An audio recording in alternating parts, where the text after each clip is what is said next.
आजकल आप देख रहे हैं दंगे फसाद हो रहे हैं हर जगह पर, तो इन चीज सबको देखते हुए आपको कैसा लग रहा है, गुजारा कैसे हो रहा है, क्या ये सही हो रहा है या नहीं हो रहा है, इसका जिम्मेदार कौन है, क्या कहना चाहेंगे? भाईजान सीधी बात है, इस मुल्क में कोई कानून नहीं, कोई रूल नहीं है। जिसके पास पैसा है वही बदमाश है, वही सब कुछ कर रहा है। गरीब के लिए इस मुल्क में जीना आराम है।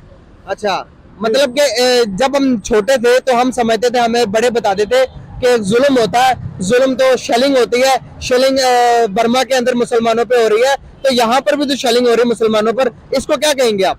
इसमें तो यही है ना, ये मुसलमानों वाले इनमें काम ही नहीं है, ये सब यहूदियों वाला काम कर रहे हैं। ये अगर मुसलमान होते तो मुसलमान की जान न लेते। हमारे मजहब ये नहीं कहता कि किसी के बेगुनाह की जान लो। सर एक जब भी मरते हैं, गरीब मरते हैं, अमीर अपने घरों में कोठियों में बैठे हैं और सियासत अपनी चमका रहे हैं, इनका क्या जान है? मरेंगे तो गरीब मरेंगे, भूख लगेगी तो गरीब भूख से मरेगा, अमीरों का क्या होना है? सही बात है। ये सिर्फ मुल्क को लूटने वाले लोग हैं बस, और इनका कोई मकसद नहीं है। कोई इनके बाप का मुल्क नहीं है, सबका मुल्क है। एक गरीब है, उसका भी पाकिस्तान मुल्क है। इन्होंने कौन सी इस मुल्क के लिए कुर्बानियां दी हैं? गरीबों ने दी हैं। बिल्कुल सही, बिल्कुल सही। गरीब खानदान से आर्मी में आते हैं, अमीर नहीं आते आर्मी में। सही बात है सर। सर आपको पता है कि एशिया का सबसे महंगा तरीन मुल्क इस टाइम पाकिस्तान बना हुआ है जी, बिल्कुल, इसमें कोई शक नहीं है। और मैं तो कहता हूँ कि ऐसा हालात रहे तो ये जो गरीब लोग हैं ये मर जाएंगे, भूख से मर जाएंगे और कत्लो गारे करेंगे, चोरियां करेंगे। सर तो आपने जो शेलिंग वगैरह, सर एहतजाज वगैरह देखा था? देखा था, बिल्कुल देखा है जी। ये एहतजाज देखते हुए आपको क्या लगता है, जुल्म पाकिस्तान में ज्यादा हो रहा है कि कश्मीर में ज्यादा हो रहा है? ये सबसे ज्यादा पाकिस्तान में हो रहा है, कश्मीर में इतना नहीं हो रहा। हालांकि वो गैर मजहब है, वो इतना जुल्म नहीं कर रहे जितना हमारे मुसलमान कर रहे हैं। सर इंडिया में ज्यादा हो रहा है कि यहाँ पे ज्यादा हो रहा है? इस वक्त पाकिस्तान सबसे नंबर 1 जा रहा है जुल्म के लिहाज से। सर हमने पाकिस्तान क्यों अलग लिया था, किस लिए लिया था? क्या हमने लेने पर आज खुश है हम? पाकिस्तान हम अच्छाई के लिए लिया था कि हम आज़ाद होंगे, मुसलमान हैं, हमारा अलग मुल्क होएगा, हमें कोई परेशानी नहीं होगी, गैर मजहबों से जान छूट जाएगी। मगर वो नहीं, जो हमारे कैद ने किया था, इन लोगों ने आके मुल्क का बेड़ा गर्क कर दिया है। ये सब लूटने वाले हैं, कोई इनमें अच्छा इंसान नहीं है। सर आज इंडिया हमें देखकर क्या महसूस करता होगा? आज इस हालात में इंडिया तो दुनिया का चौथा पांचवा बड़ा मईशती लिहाज से बड़ा मुल्क बन गया। आज हम देखें कहाँ पर है, आज इंडिया में देखकर क्या महसूस करता होगा? मैं आपको ये बताता हूँ कि दुनिया के ये वैध मुल्क है पाकिस्तान में, जिसमें हर चीज पैदावार है। बिल्कुल, सोने से लेकर हर चीज, नमक तक। नमक भी हमारे इंडिया में नमक नहीं है, नमक भी हमारे पास है। चीनी, हर चीज हमारे मुल्क में बन रही है, वो कहाँ जाती है? कोई पूछने वाला है? और ये सब मिलने जो हैं कारोबारियों, अमीरों के, गरीबों के तो नहीं है। और ये सब महंगे दामों में बाहर भेज देते हैं, फिर वहाँ से जो घटिया चीज होती है खरीद कर गरीब आवाम को देते हैं और लूटते हैं। सर बांग्लादेश हमसे अलग हुआ, क्या समझते हैं वो अच्छा हुआ या बुरा हुआ? आज के टाइम पर बांग्लादेश हमारे साथ होता तो क्या होता उसके साथ? मैं कहता हूँ कि बांग्लादेश वालों ने अच्छा किया कि अपनी जान छुड़ा ली है। हमारे से बाद में हमारे से वो आजाद हुए, उसको देख लो, उसकी करेंसी को देख लो। सर कश्मीर के अंदर एक बहुत बड़ी मीटिंग हो रही है। आज से पहले हम देखते थे कि तुर्की जो है हमारा मुल्क, हमारा हमसाया मुल्क और हमारा मुस्लिम मुल्क, मुस्लिम उम्मा कहते थे जिसे, हमारे हर शाना बशाना जो चाहे अच्छा हो चाहे बुरा हो, तुर्की हमारा साथ देता था। लेकिन अभी वो मीटिंग अटेंड करने के लिए इंडिया जा चुका है, इंडिया के कश्मीर में जा चुका है। अभी सऊदी अरेबिया भी, दुबई भी इंडिया के कश्मीर के अंदर इन्वेस्टमेंट्स कर रही है। सर इंडिया के कश्मीर के अंदर तरक्की हो रही है। सर अगर मैं बात करूं, 25 रुपए का केजी वहां पर आटा मिल रहा है और यहाँ पर 180 रुपए का केजी मिल रहा है। बताइए कि इंसाफ कहाँ पे हो रहा है? और तुर्की को क्या कहना चाहेंगे? वो हमारे साथ नहीं दे रहा, इस टाइम इंडिया के साथ दे रहा है। क्यों दे रहा है? इंडिया ज्यादा पावरफुल है इसलिए दे रहा है। बात ये है भाईजान, ये जो हमारा मुल्क है, यहाँ के जो सियासतदान हमारे बने हुए हैं, इन्होंने कौन सा किसी के साथ अच्छा सलूक किया है? वहाँ पे जलजला आया था, क्या हमने उनकी मदद किया? हमारे मुसलमान भाई हैं। बिल्कुल, वहाँ खाना खाने के लिए हमारे वजीर आजम गए थे। हमारे लोग नहीं सही हो सकते जब तक हमारे ये बड़ों का इख्तियार नहीं होगा, इनको पूछने वाला नहीं कोई आएगा, तो फिर ये मुल्क सीधा नहीं होएगा, बिल्कुल इसी तरह चलेगा और बुरा तो बुरा दिन इस मुल्क में आएगा। ये लूट लूट कर सब माल बार लेकर जा रहे हैं, इस पाकिस्तान का इन्होंने बेड़ा गर्क कर ले। इनके बाप का ये मुल्क नहीं है, सबका मुल्क, आपका मुल्क है, हमारा मुल्क, एक मांगने वाले का मुल्क है। ये पाकिस्तान हमारा सबका है, बिल्कुल सही मगर है। इन्होंने अपना ये चाहते हैं कि जो कुछ है हम हैं। अगर इनको ये होता कि मुल्क है हमारा तो ये लड़ाई नहीं होती, झगड़े ठीक है, जो आता है उसको आगे आने दो। कोई भी हो, इमरान खान हो, शहबाज शरीफ साहब हो, जरदारी साहब हो, कोई भी हो, हमें उनसे नहीं है, मगर उनसे वो ही है जो मुल्क के लिए अच्छा हो। हमें तो वो आदमी चाहिए। बहुत शुक्रिया सर, आपसे बहुत बात करके बहुत। सर नाम आपका? मोहम्मद यूसुफ बाजवा। सर क्या करते हैं आप? मैं मैकेनिकल इंजीनियर हूँ। सर बाजवा नाम आ रहा है आपका? हाँ, बाजवा है। अच्छा, I am proud of Bajwa. जबरदस्त होगा सर। अभी बाजवा पर इल्जाम भी बड़े लग रहे हैं इमरान खान साहब की जानिब से, उनके तो बारे में क्या कहेंगे? नहीं, मैं किसी पर्सनालिटी को क्रिटिसाइज नहीं करूँगा। इसमें समझने वाली बात यही है कि एक घर की मिसाल से मैं इसको लेता हूँ जी जी जी कि एक घर का जो जिम्मेदार है वो उसका सरबराह है जी। यानी अगर कोई वालिद है तो वो सरबराह है। अब उस बंदे के बच्चे भी हैं, अच्छे भी हैं, बुरे भी हैं जी। तो उनके एटीट्यूड का जो रिस्पॉन्सिबिलिटी है वो उसके सरबराह के ऊपर आती है। बिल्कुल। सरबराह मतलब है कि जिसकी अथॉरिटी है घर को सीधा करने की। तो यहाँ पर जो हो जिम्मेदारी आती है हमारे मुल्क के जो इस यहाँ तक हालात पहुँच गए हैं वो उन साहबान के ऊपर है जिनके पास पावर है लेकिन वो इनको एग्जीक्यूट करना नहीं चाहते। तो उनका ये एटीट्यूड बेसिकली रिस्पॉन्सिबल है। बिल्कुल सही। तो जिनके पास पावर है वो इनके जिम्मेदार है। हमारा भी रोल आता है, यानी जो अगर घर की औलाद अच्छी हो तो उसका जो घर का एक ना इमेज सामने आता है कि ये अच्छा घर है। लेकिन अच्छे घर को बुरे घर से अच्छे घर में जो तब्दीली है उसमें मेन रोल उसके सरबराह का है। बिल्कुल सही होगा। तो हमारा जो मुल्क है ये भी एक फैमिली की तरह है।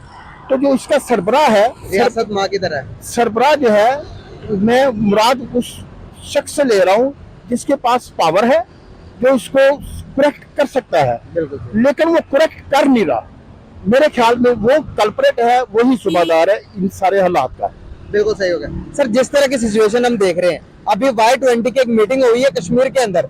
हम इस्लामी ब्रदर्स कहते थे, हम मुस्लिम उम्मा सब एक है। तो तुर्की जो पाकिस्तान के शाना बशाना हर एक स्टेटमेंट के ऊपर पाकिस्तान के साथ देता, हर एक मसाइल के ऊपर, हर एक मुश्किल के ऊपर पाकिस्तान का साथ देता था। लेकिन अब Y20 की मीटिंग के अंदर वो इंडिया के साथ ज्वाइन करने गया। ये मीटिंग जो है वो कश्मीर के अंदर रखी गई थी। क्या हम ये समझे कि तुर्की अभी कश्मीर के मौक़िफ़ को भूल गया, मुस्लिम उम्मा को जो रिस्पॉन्सिबिलिटी थी वो तुर्की भूलकर अब इंडिया का साथ दे रहा? हम ये समझेंगे क्या वजूहत है कि पूरी दुनिया, अभी आप सऊदी अरेबिया जैसे कंट्रीज देख लें, अभी आप गल्फ जितने भी कंट्रीज देखेंगे सब इंडिया के सपोर्ट करते हुए नजर आएगी और कश्मीर के अंदर इन्वेस्टमेंट करती हुई नजर आएगी? क्या वजूहत है? हम बोलते जा रहे हैं कि हमारा मकसद क्या है? हमारी जो यहाँ पे अप्रोच है ना वो टोटली इसको इंडिविजुअल पे मैं कहूँगा। कुरान पाक में एक आयत है अल्लाह इंसान इल्ला मा साआ। इसमें आपको ना ईमान का तज़किरा नजर नहीं आता।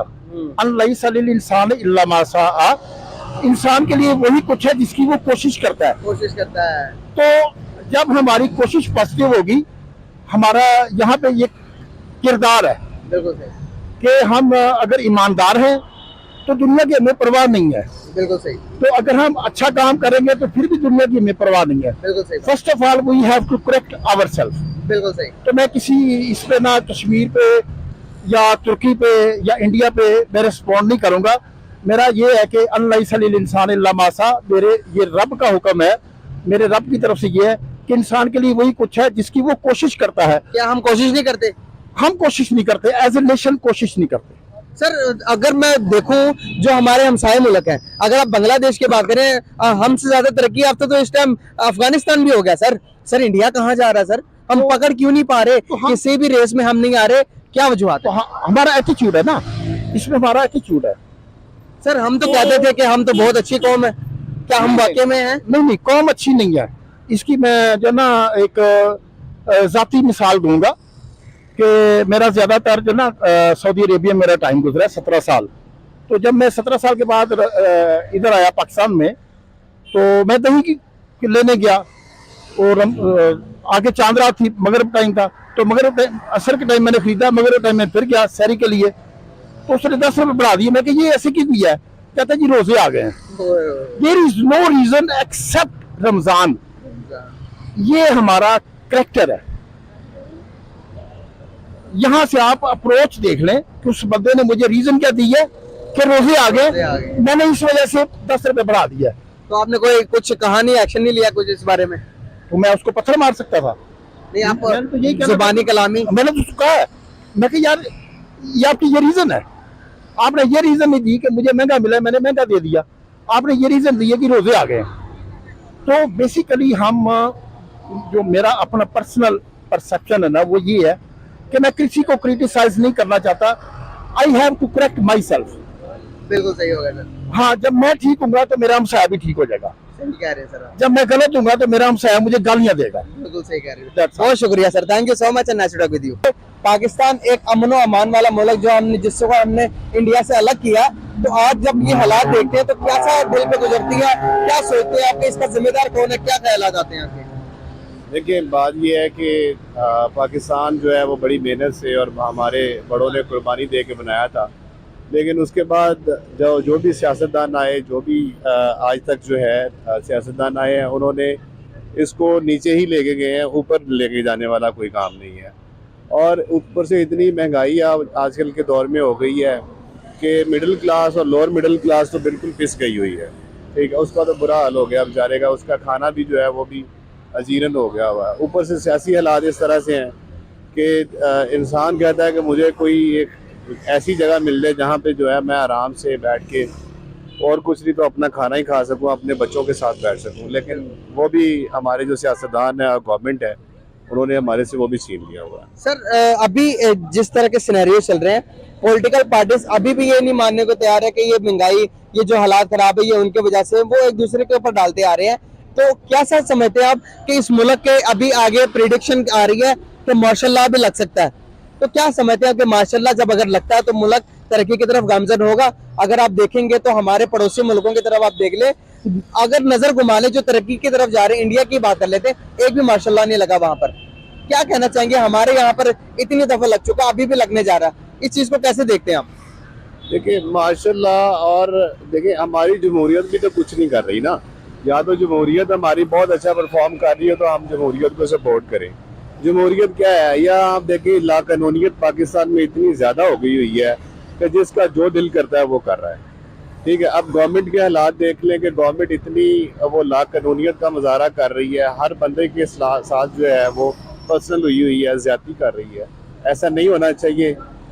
मार्शल लॉ और जमहूरियत में हमें तो कुछ फर्क नजर नहीं आता। अच्छा, ना कुछ मार्शल लॉ ने इस मुल्क को दिया है और ना ही जमहूरियत ने इस मुल्क को दिया है। आज मुल्क का ये हाल है कि देखें, मुल्क में जो है गरीब के लिए कोई जगह ही नहीं है। सर तो क्या फायदा उस जमहूरियत का, क्या फायदा उस मार्शल लॉ का? हम तो बस यही कहते हैं कि अल्लाह ताला हमारे मुल्क के ऊपर रहम करे, जहाँ पे हमारा रहना जो है वो आसान हो। सर आप एक बैंकर हैं, कैलकुलेशन आपको पता होगी, इस समय इकोनॉमी के क्या सूरत हाल है?